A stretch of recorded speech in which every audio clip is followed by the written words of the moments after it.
In today's video, I'm going to teach you how to compose a new email in Zoho Mail.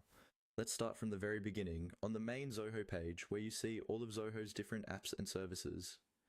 Once you're signed into your Zoho account, look for the Mail icon.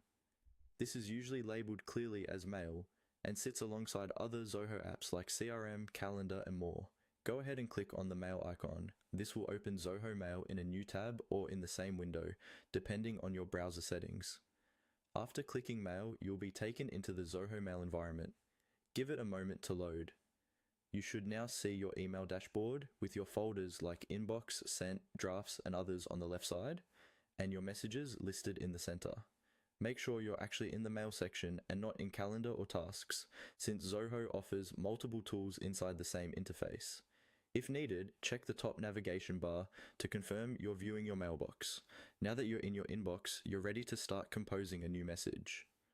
Look toward the top left area of the Zoho Mail interface for a button labeled New Mail.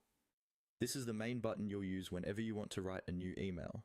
Click on New Mail, and a compose window will open, usually as a panel on the right side or as a pop-up depending on your layout settings.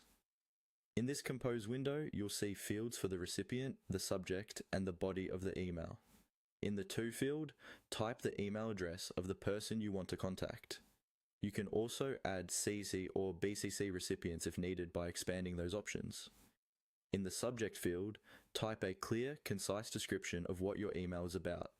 This helps your recipient quickly understand the purpose of your message.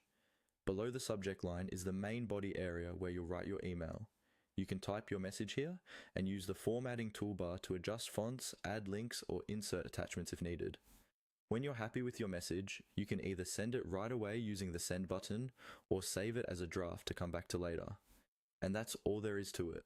Open Zoho Mail, click New Mail, and you're ready to compose and send your email.